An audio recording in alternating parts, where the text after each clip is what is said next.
Hi, welcome back, and today we're going to be making a Copycat Oatmeal Cream Pie, and they are so good, and they're being made with whole grain wheat.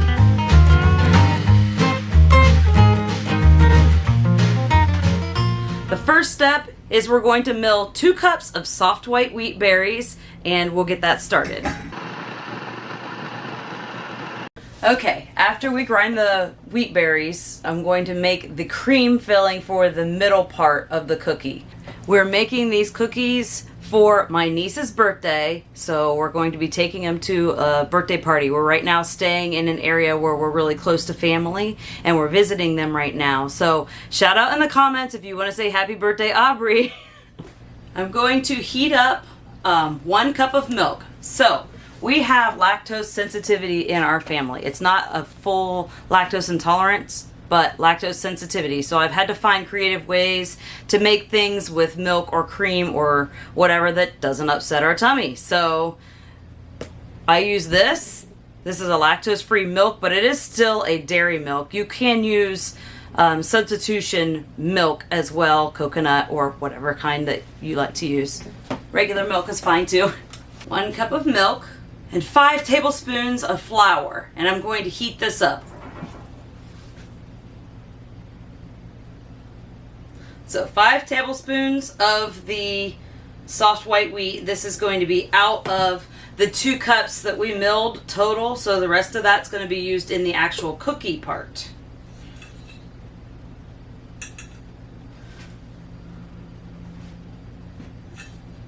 Yeah, I forgot how many I measured. I think that's 4. 5. Okay, so I'm going to heat this up and I'm going to whisk it around. I'm going to do that until it gets pretty thick. Not so thick that it turns into one giant gelatinous chunk. I actually did that the first time we made this recipe, and I had to pick out what we called little gummy bears inside the cream, but it was still really good, so we didn't have to throw it away just a little bit. So I'm not going to overheat it this time. So I'm going to turn this on medium-high, and I'm going to whisk the flour until it gets pretty thick. And it happens pretty quick, so don't walk away for this step.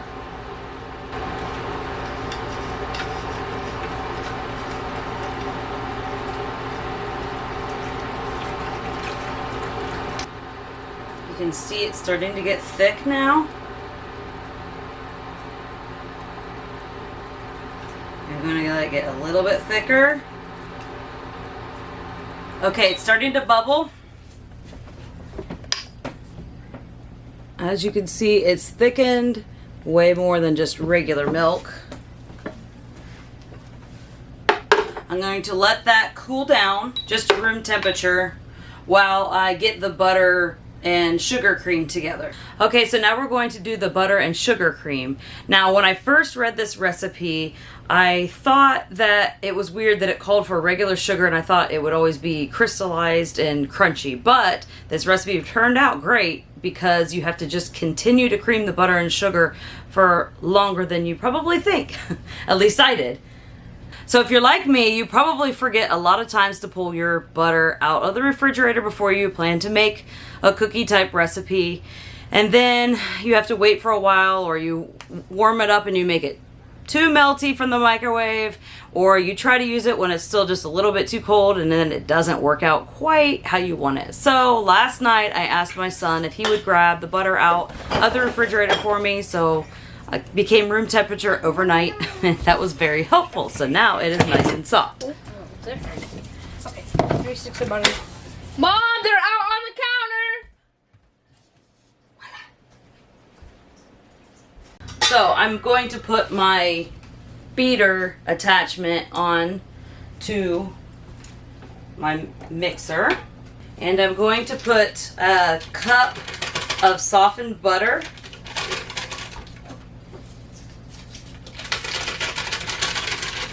And I'm going to put about a heavy 1/2 cup of, this is raw cane sugar, but you can use whatever sugar that you want to use. I'm going to put that in. This is the milk and flour mixture that we heated up earlier. It's still a little bit warm. I'm going to go ahead and stir in the vanilla. I need about a teaspoon of vanilla. I make my own vanilla with vodka. I used to have a small bottle. My son actually made cookies and he used the rest of it and threw it away, not knowing that I refilled that small bottle. So now I just have this big bottle. So 1 teaspoon of vanilla, or a little more, and I'm going to mix that in.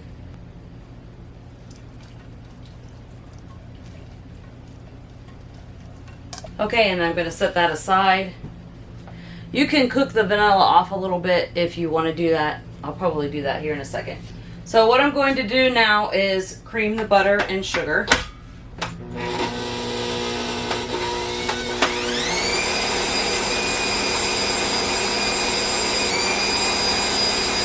Probably going to have to scrape the sides a little bit as it sticks to the edges.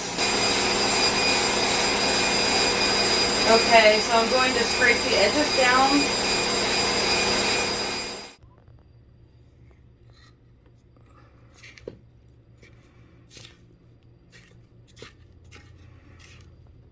So one thing I really like about this mixer is this bowl comes out so easily. My old mixer that I had, I would always struggle because once I was kneading dough or anything for a long time, it would get stuck down in the bottom of my mixer and I could never pull it out of the mixer. So this one just sets in this there's a little slot right here and it just sets in and out of that. You can see it's not creamed all the way yet. But what you're looking for is when you're creaming it to look almost like frosting that you put on a cake, not to have the gritty graininess left. You want it creamed all the way, and it's actually going to increase in volume as well. I'm going to let that cream together a little bit longer. Okay, so you can see how it's starting to look nice and fluffy. Okay, I'm going to scrape it down one more time, I think.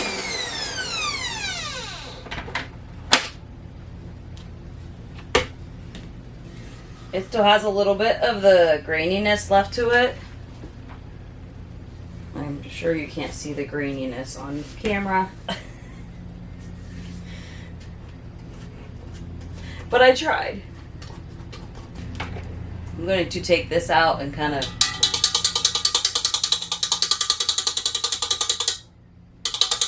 get out the majority that was in there. And I'm going to go ahead and put it on the highest setting and let it continue creaming. Checking on this. This is still a little bit warm. I want it to come down to room temperature. So this is looking beautiful. As you can see, it's fluffy. This is just the butter and sugar. After I make the cream, I'm going to let it sit in the refrigerator covered while I make the cookies. And then I'll let those cool and then we'll put them together. It's cool. It's turned a little bit pasty. I'm going to put that in with my cream. Or the butter and sugar cream together.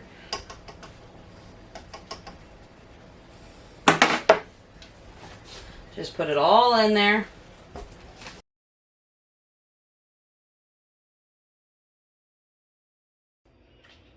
So you can see that in there. I'm going to go ahead and beat that, and you're going to beat it a lot so that there are no chunks left. If stuff starts looking like it's separated, just keep beating it. It will come together.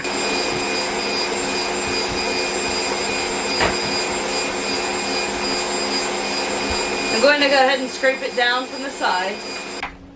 Look how thick that's getting. It looks beautiful. So if you're just looking for a good cream recipe to put inside of things that you don't need heavy whipping cream for, then you could even stop right here and use this cream in other things.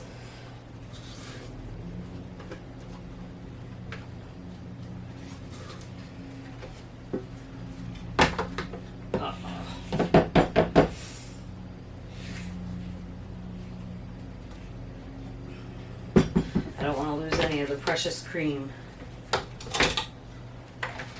I'll clean that up later.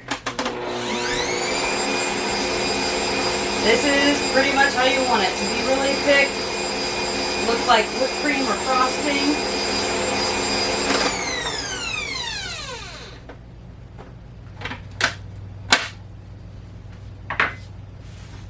It's really light and airy. Perfect. Okay, so now we're going to start with the cookies. Okay, so for the cookies, I have a second bowl. I bought this second bowl for this mixer. Actually, this is the bowl that comes with the mixer. This is the second bowl that I bought. I love having a second bowl. I'm going to take the beater out, and I'm going to cover this with some saran wrap and put it in the fridge. Now I'm going to use my cookie paddle to cream together the butter and sugar and coconut oil for the cookie part of it. There is a secret ingredient in this cookie part that I've never tried before, and I think it's what gives it that authentic Little Debbie Oatmeal Cream Pie taste that I remember when I was a kid. It's going to be a 1/4 cup of coconut oil. It's going to be a 1/2 cup of butter that's been softened. Remember, my son put that out for me last night. And 1 1/4 cup of brown sugar or sucanat, whichever you prefer. Then I'm going to cream that together.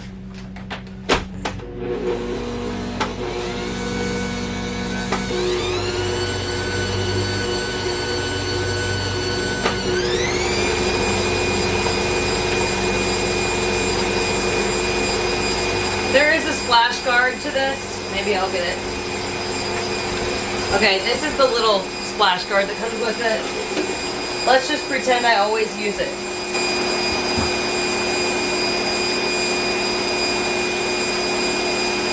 We're going to beat that the same way until it becomes a higher volume than before and creamy and almost frosting like. I used to always make the mistake of not beating the sugar and butter together, but I found that it makes a much lovelier cookie if you actually take the time, just like an extra minute or two, to make sure that it's creamed all the way. Okay, I'm going to scrape down the sides. Yes, I am using a Christmas spatula. It is in the dead summer in June, but I only have a limited space, so Christmas spatula it is. This is what it looks like right now, and you can see in the center part and on the edges and the center part that it still needs to be creamed, so I'm going to scrape the sides down. While that's creaming, I'm going to go ahead and put some parchment paper on my cookie sheets. Okay. So here is the parchment paper on the cookie sheets. I'm going to scrape the sides down one more time and beat it a little bit longer. It is a little warm in here, so it's keeping my butter very soft, but that's actually not a bad thing. So you can see how this is starting to increase in volume as I cream the butter and sugar together. It's starting to put a lot more air in it. Okay, that's starting to look good. I'm going to go ahead and turn that off, put my egg in, and then put my other egg in. It's 2 eggs, so one at a time. Let it mix a little bit in between each egg. You can see that it's pretty thick now. Egg 1. Let that go a little bit. Okay, that's starting to get incorporated. I'm gonna do egg 2. And I'm gonna wash my hands. I don't know if you've noticed, I tend to keep 2 soaps on my sink. That's just how we've done it for a long time. I have 1 soap that is not antibacterial, and I have 1 soap that is antibacterial. So if we are using anything with raw meat or anything that we have to worry about salmonella or E. coli, we will use the antibacterial soap. If it's just a regular hand washing in between, we'll just use the regular soap. Okay, I'm going to mix in the second egg. Okay, I have a 1/2 teaspoon of salt, a teaspoon of cinnamon, and a teaspoon of baking powder. I'm going to put that in. Okay, so it's time for the secret ingredient. So what I'm going to do is I'm going to take 3 tablespoons of water. I'm going to heat it up in the microwave so it's warm. And then I'm going to put 1 teaspoon of baking soda in that boiling water. Mix it around, it kind of foams up a little bit. And then I'm going to put that into the cookie mix. I don't know why it works, but it works. Okay, I have 3 tablespoons of water in here. I'm going to put it in my microwave until it starts to boil.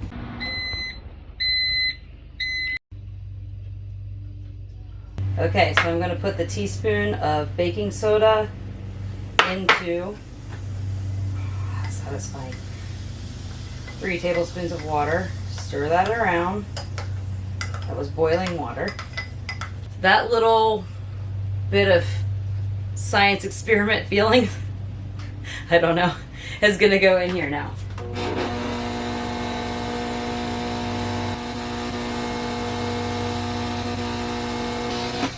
Okay, it's time to add the flour now. This is from the flour that we milled earlier. We're going to use 2.5 cups, give or take, of the freshly milled soft white wheat berries. 1, 2.5.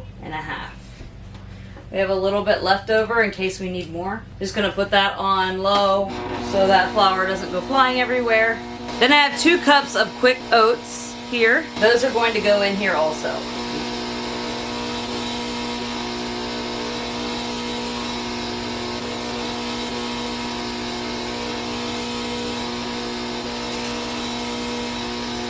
Okay, I'm going to scrape down the sides just to make sure everything's incorporated all the way. So if you can see, that's what I have now. Honestly think it needs a little bit more of that flour. I'm just going to put about 1/4 cup more of flour. About 1/4 cup more. Let that go. I'm going to preheat my oven to 350 degrees. When you're baking these for the 10 minutes, you want to pull them out when they just start to look barely cooked. They're going to look a little bit undercooked when you take them out of the oven, and that's exactly what you want, because if they get overcooked, they get a little bit dry. If you have a little bit of extra flour, what I like to do with it is put it in an airtight container that's freezer safe and put it in my freezer, and I can either feed my sourdough starter with it or use it in my next baking project. Cookies are going in. I'm going to scoop out the next round so they're ready to go. Okay, I filled 2 trays. This is the second one. I only have 2 trays, and I can only cook 1 tray at a time because of the size of my oven. So let me check on to see what the cookies look like in the oven. Okay, so this is how they're looking. I've got about 3 minutes left. I actually am probably going to pull them out a little bit early. I don't want them overdone. Don't judge me on my oven. This is how you know it's actually used. Okay, so the cookies stayed a little bit more domed in the oven this time. So what I'm going to do is use my cookie scoop and just upside down, just flatten them just a little bit. I already did that. Here they are on my tray. So I just flattened them a little bit so they weren't so domed up. Here they are out of the oven. The next round's going in. Okay, I'm going to let the first round of cookies cool for about a minute or 2. I'm going to take those off and put them on my wire rack. Let them cool, and then I'm going to load the last bit. There's, I don't know, probably still enough for 1 more tray. The last bit of cookies. Hopefully this makes enough.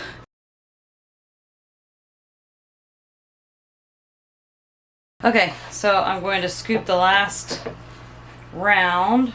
I'm going to make these a little bit smaller because I want to make sure I have enough for everybody. Okay, so I have my last tray. I just had a little bit more left. I didn't even have enough to make a full tray. So that's my last tray. These are just about ready to be done, and I'll continue to do the same thing that I did with the other ones. The other ones are done. That's those when they're flattened. They look a little better, but they're still pretty big. I'm going to put it back on preheat so I can put this next round in. Okay, those are going in. Those will probably go in for less amount of time because they're smaller.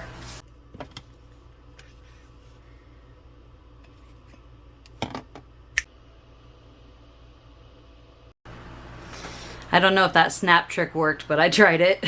Okay, so here's these cooling still, and I'm going to go ahead and take these off. Okay, so those can start cooling, so when my next ones are done, they can go on it as well. Okay, so the last ones are gonna go in.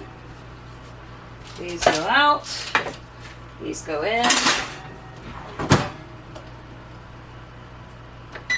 Gonna put them in for only 8 minutes for these smaller ones. Okay, the last ones are out. A lot of them are all cooling. And then as soon as they're cool enough, I'll go ahead and start filling them and wrapping them so we can take them to the party. Guys, they smell so good. Even without the filling. First, we're gonna wash our hands. I grabbed some help so I could do this assembly line style because we're actually starting to run a little bit late. Okay, so you want this to come up a little bit to room temperature. I had it sitting out for a little bit, otherwise it's really hard. So I'm just going to mix that cream around. I'm gonna grab one of my larger like tablespoons.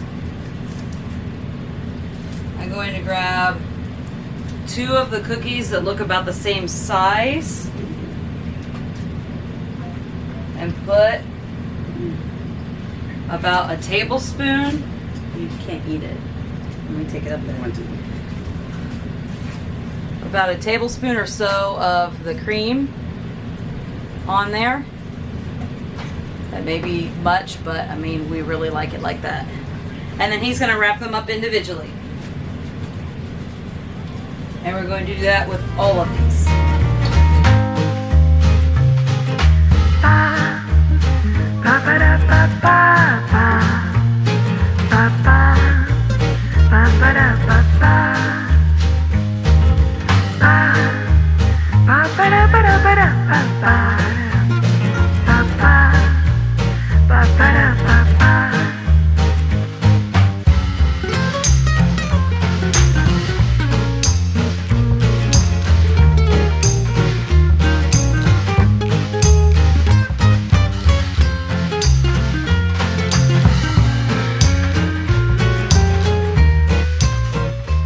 Okay, so we still have a little bit of cream left, so I could have put a little bit more in them. Some of them I started to put less in because I was worried I was going to run out, but now I have a whole bunch of extra cream that I'm going to use in a different dessert for another day.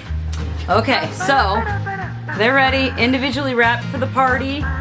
So we're gonna have some fun, and I'll see if I can get some footage at the party for you to watch people try them. My family's had these before, but I haven't taken them to other people's. So thank you for taking time out of your day to spend with me as I make these Copycat Oatmeal Cream Pies. I hope you give us a like, maybe subscribe, and comment down below if you like this kind of content, and let me know if there's anything that you want us to try out. Thanks for joining us on our adventure with grains in small places. Bye!